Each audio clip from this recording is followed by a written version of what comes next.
Mga kabayan, sa wakas tilan na bahag ang buntot ni General Torre at iba pang opisyal ng gobyerno ni Pangulong Ferdinand Bongbong Marcos Jr. matapos umaksyon at magbabala ang Senado na ipapaaresto nila at ipapakontempt ang lahat ng gabinete ni PBBM na dawit sa pagkidnap o ilegal na pagpapaaresto kay dating Pangulong Duterte. Matatandaan na hindi sumipot sa ikalawang pagdinig sa Senado ang mga inimbitahang opisyal ng gobyerno ni PBBM para ipagpatuloy ang investigasyon sa nangyaring kidnapping kay PRRD. Isa si General Torre, ang pangunahing opisyal at arresting team ni Duterte ang nais ipakontempt ng Senado dahil hindi naman siya kabilang at wala siyang karapatan na magkaroon ng executive privilege mula sa Pangulo. Kaya dapat na sumipot siya sa Senado upang magpaliwanag at malagot sa napakaraming violation at sa ginawang iligal na pag-aresto kay PRRD. Kanina ay nagbigay ng update si Senate President Chis Escudero at sinabi nito na hindi na sila magbibigay ng contempt order kay PNP Chief General Torre at DOJ Secretary Boy Remulla dahil nangako ang mga ito na dadalo na sila sa isasagawang pangatlong pagdinig sa Senado ngayong darating na April 10, 2025. Senator Amy, kaugnay ng di umano, dahil wala pa naman sa akin tanggapan yung request sa pag-i-issue ng subpoena at na ito daw ay may kinalaman sa kalayaan ng Senado. Nais kong sabihin, ang pagiging malaya ng Senado ay hindi pinapatunayan sa kada isang insidente kaugnay ng kagustuhan ng isang miyembro. Ito'y mababakas, makikita at mapapatunayan sa direksyong tinatahak ng aming institusyon.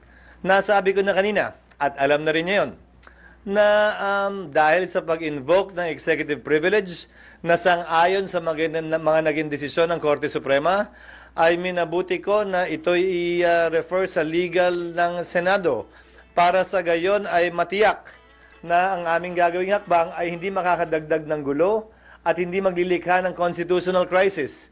Dahil sa dulo, anumang compulsory process na i-issue ng Senado na hindi kayang ipatupad ng Office of the Sergeant at Arms, siyempre hihiling ng tulong yan sa tanggapan ng Philippine National Police. Samantala, ibinunyag ni Atty. Harry Roque na maraming paraan at remedyo ang kampo ni PRRD upang mapawalang bisa ang mga kasong isinampa sa kanya at mapauwi na siya ng bansa.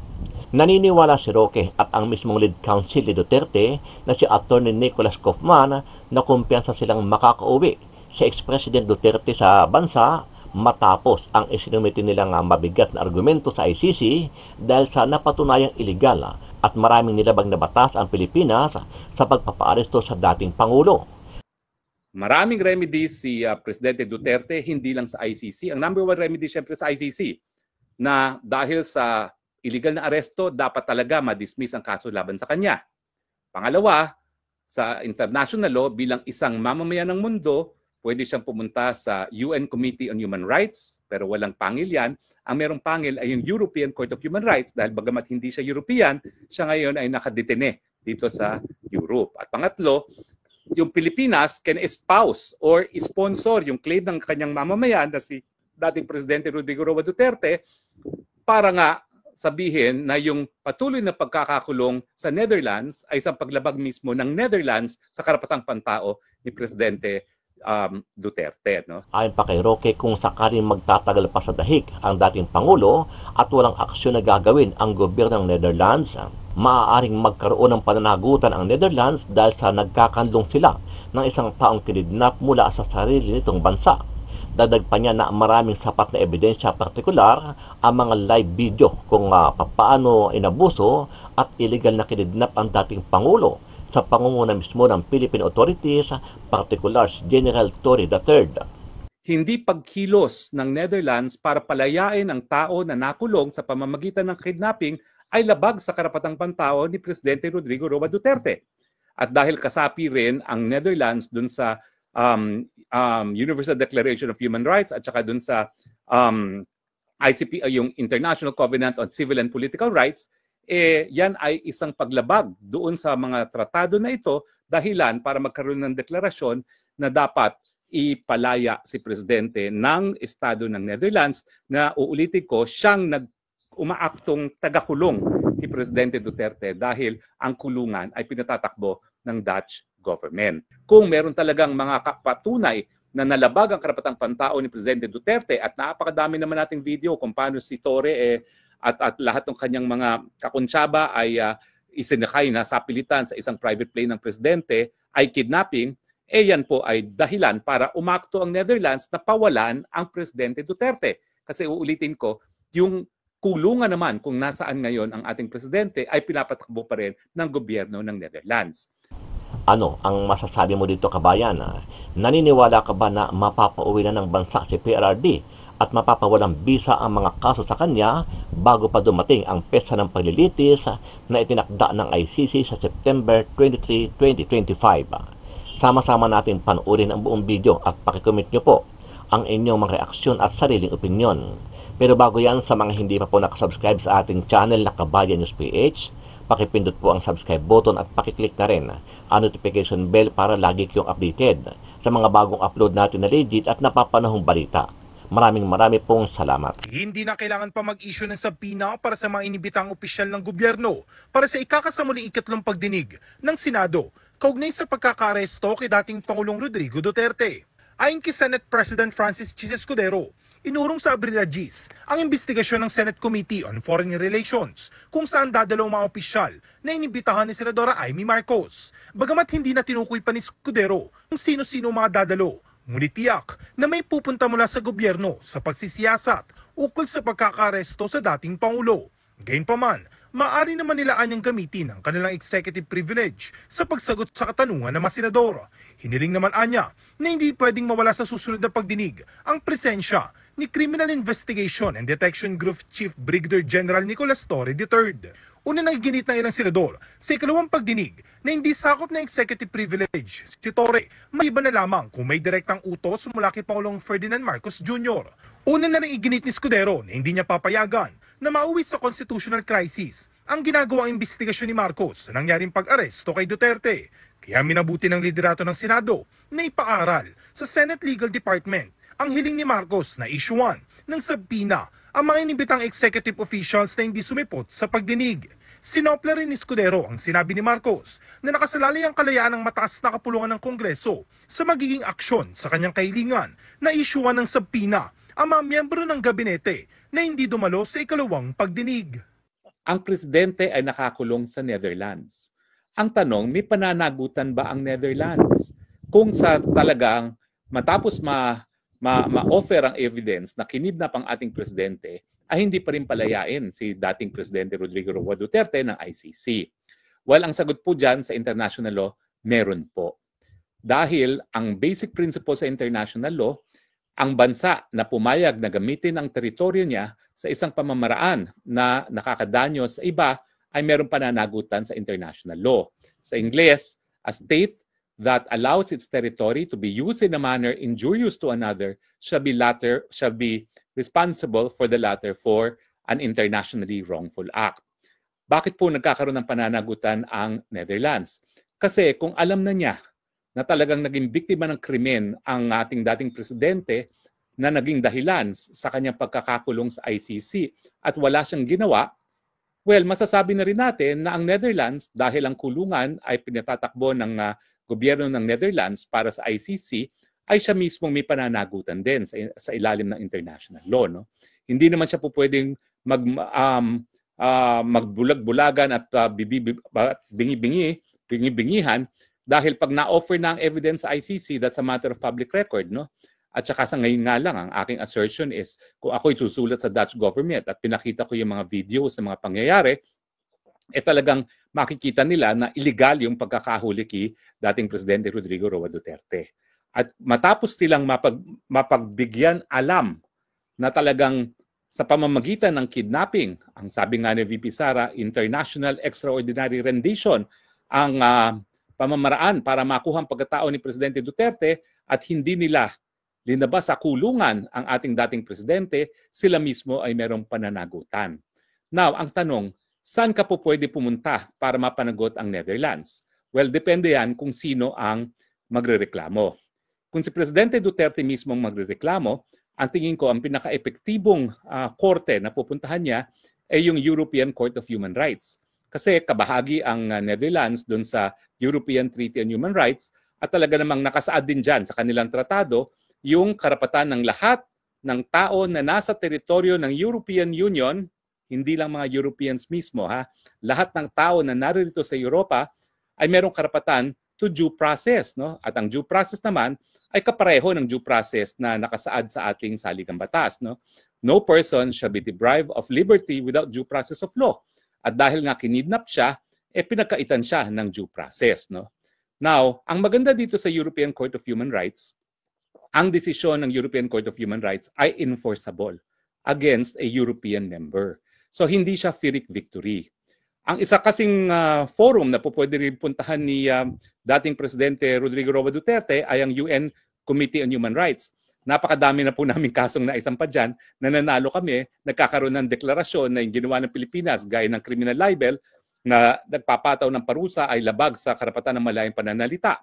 Ang problema, parang inutil naman yung decision ng Human Rights Committee kasi pag inignore ng bansa, wala ka na magawa. Hindi gaya ng European Court of Human Rights na pwede mong ma-enforce laban sa Estado. Now, ang isa pang kumbaga balakid dyan sa remedyong yan ay kinakailangan mag-exhaust ka muna ng domestic remedies. No? Siyempre, dito sa ICC, kinakailangan mapresenta muna yung ebidensya na talagang kinidnap siya at magkaroon ng desisyon ang ICC na maen pa. Malay namin, pakialam namin paano nakuha ang taong yan. Basta importante, mabigyan siya ng fair trial. At yan ang tingin ko magiging desisyon ng Korte ng ICC. Sinabi yan ni dating ICC Judge Raul Pangalangan at yan talaga ang desisyon ng hukuman. Now, sa tingin ko mali yan, no? Dahil meron namang isang at least domestic constitutional court, ang Constitutional Court of South Africa, na sa tingin ko ay mas angkop sa prevailing, no, norms of human rights law na hindi mo naman po pwede ituwid ang pagkakamali sa pamamagitan ng isa na namang maling pamamaraan. At ang sabi nga ng Constitutional Court of South Africa, no, na kapag ang pamamaraan ng pagkuha sa pagkatao ng akusado ay illegal, kinakailangan mawalan din ng jurisdiction ang hukuman. Now, dito sa ICC, wala pang desisyon talaga na nagsasabi na kapag illegal ang pamamaraan ng pag-aresto ay mawawalan ng jurisdiction ang hukuman. Pero may mga kaso na nagsabi na po pwedeng mangyari yan, and I quote, where the administration of justice is seriously compromised. Yan po yung desisyon sa kaso ng prosecutor versus Lumbanga. No? Tapos ang sinasabi doon, meron pong abuse of process kapag ang prosecutorial or state conduct shocks the conscience of the court, interferes with the accused's ability to conduct a defense, or undermines judicial integrity. So ang issue dyan ay yung pamamaraan ba na talagang hindi man lang pinaalam sa kanyang karapatan niya, hindi siya hinarap sa lokal na hukuman, ito ba ay shocking to the court na po pwedeng mawalan ng jurisdiction ng hukuman. Now, meron pang isang decision din, bagamat ito naman ay sa ibang kaso, prosecutor versus Katanga and Nujodlo, which is also an ICC. No? Bagamat sinasabi nila na ang maling pamamaraan para nahuli ang akusado per se ay hindi yung resulta sa kawalan ng jurisdiction, po pwedeng mangyari yan, and I quote, if they rise to a level that impairs fair trial or judicial integrity. So kapag talagang matindi yung paglabag sa karapatan ng tao, po pwede naman talagang mawalan ng jurisdiction ang hukuman. So sa akin, sa tingin ko, bago makaakto ang kaparehong Committee on Human Rights at saka ang European Court of Human Rights, kinakailangan mag-decision muna ang ICC. Kapag dininay ng ICC na yung kidnapping ay hindi sapat na basehan para mawalan siya ng jurisdiction, po pwede mo ngayon i-challenge yan na. Pero kinakailangan mag-challenge ka muna sa domestic court ng Netherlands. Dahil ang Netherlands naman duty-bound supposedly na respetuhin ang mga desisyon ng ICC dahil meron silang headquarters agreement. Pero kung sasabihin natin na yung desisyon ng ICC ay labag sa karapatang pantao na nakasaad sa European Court of Human Rights at dahil ang naghahawak sa pagkatao ng presidente ay ang gobyerno ng Netherlands at pinagbigay na sa Netherlands ang mga facts na sabi ng hukuman ay hindi sapat na basehan para mawalan sila ng jurisdiction, yan, po pwede na si Presidente Duterte mismo ang maghain ng complaint laban sa Netherlands mismo, hindi sa ICC itself, dahil ang Netherlands naman dapat, kung kahit ano pang usapan nila sa ICC sa headquarters agreement, kung meron talagang mga patunay na nalabag ang karapatang pantao ni Presidente Duterte at napakadami naman nating video kung paano si Torre at lahat ng kanyang mga kakuntsaba ay isinakay na sa pilitan sa isang private plane ng Presidente ay kidnapping, yan po ay dahilan para umakto ang Netherlands na pawalan ang Presidente Duterte. Kasi uulitin ko, yung kulungan naman kung nasaan ngayon ang ating presidente ay pinapatakbo pa rin ng gobyerno ng Netherlands. Now, bukod pa sa European Court of Human Rights at sa UN Committee on Human Rights, kung saan ang Presidente Duterte mismo ang pwedeng maghain ng mga complaints na yan, pwede rin ang Pilipinas mismo ay magsampa ng kaso laban sa Netherlands sa International Court of Justice. Bakit? Dahil meron nga tayong Universal Declaration of Human Rights at sasabihin natin na yung hindi pagkilos ng Netherlands para palayain ang tao na nakulong sa pamamagitan ng kidnapping ay labag sa karapatang pantao ni Presidente Rodrigo Roa Duterte. At dahil kasapi rin ang Netherlands dun sa Universal Declaration of Human Rights at saka dun sa ICP, yung International Covenant on Civil and Political Rights, yan ay isang paglabag doon sa mga tratado na ito, dahilan para magkaroon ng deklarasyon na dapat ipalaya si Presidente ng Estado ng Netherlands na uulitin ko, siyang umaaktong tagakulong ni Presidente Duterte dahil ang kulungan ay pinatatakbo ng Dutch government. Now, of course, hindi mangyayari ito habang nandyan ang Marcos Jr. administration dahil ang Marcos Jr. nga gustong-gusto niyang nakakulong ang Presidente Duterte sa dahig dahil yan ay pamamaraan para mawala na yung tinik sa kanila. No? Ang natitira na lang tinik sa kanilang isipan ay si VP Sara at kaya nga seryoso sila na tatanggalin nila bilang Presidente para wala nang balakin. Para si Lisa Araneta Marcos o si Tambaluslos o si Sandra Marcos in a few years, siyang magpatuloy ng Marcos Forever government. No? So, meron talagang remedyo pero kinakailangan either si Presidente mismo ang magsampa ng reklamo sa Committee on Human Rights ng UN or sa European Court of Human Rights or ang gobyerno ng Pilipinas mismo ay ang maghasampa ng kaso sa International Court of Justice. Alam mo, hindi imposible yan. Kasi kapag nagkaroon ng people power at legal naman ang people power, kinikilala sa ating saligang batas, no?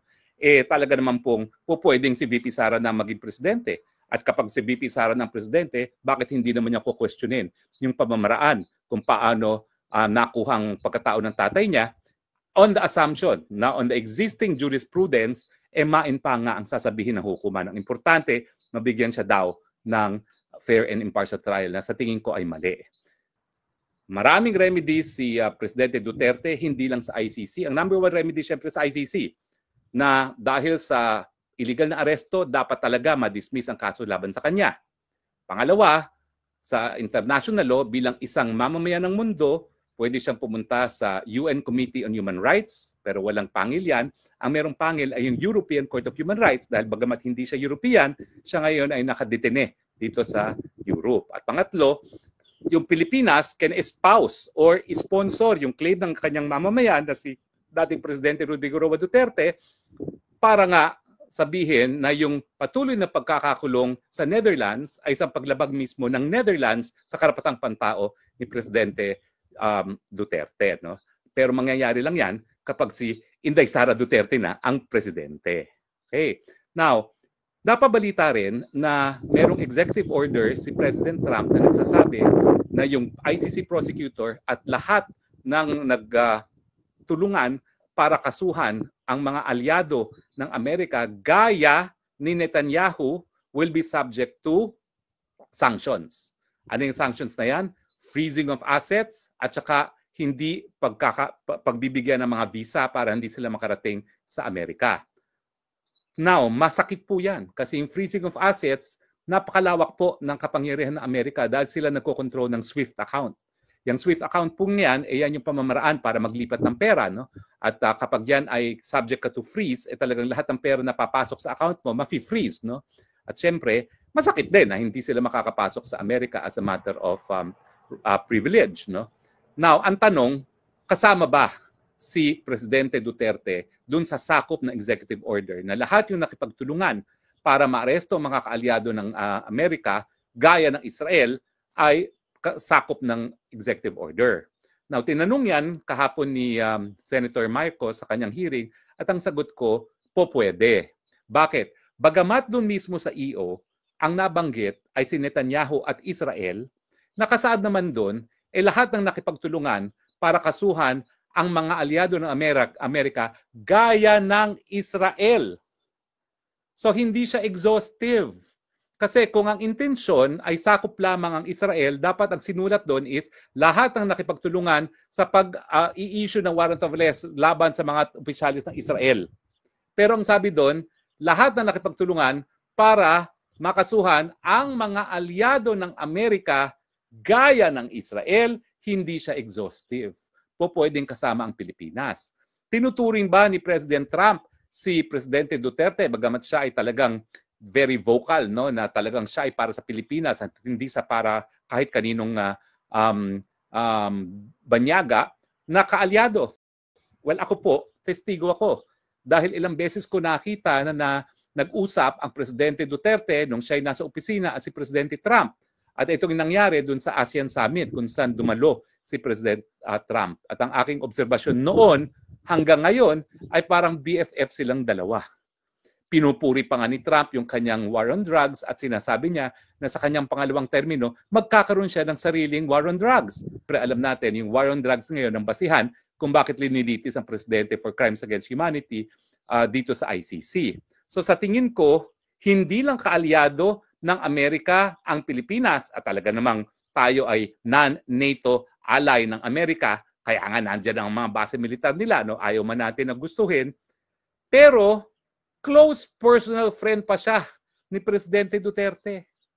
So anong gagawin ko ngayon? Susulat ako sa State Department. Lahat yung mga nagsampa ng kaso, lahat yung nagbuyo, nadampahan ng kaso, yung Leila de Lima na yan, lahat yung mga nakipagtulungan para arestuhan si Presidente, dapat huwag sila mabigyan ng visa at lahat ng assets sila sa Amerika ma-freeze.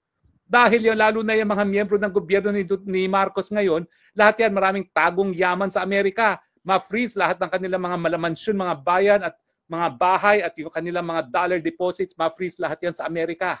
Iisa-isahin na po natin yan. No? At syempre, malalaman lang natin kung sakop talaga ang mga Pilipino dito sa EO ni Trump laban sa ICC kung gigising na lang yung mga gabinete ni Marcos na nakipagkontsabahan para i-kidnap si Presidente Duterte papunta ng Hague, kung ang kanilang mga bank deposits, ang mga ari-arian sa Amerika, gaya ng mga malalaking mga mansyon nila dito sa Amerika, ay na-freeze na ng US government. At pag nangyari yon, doon natin malalaman, wow, sakop pala ang Pilipinas doon sa executive order ni Trump laban sa International Criminal Court.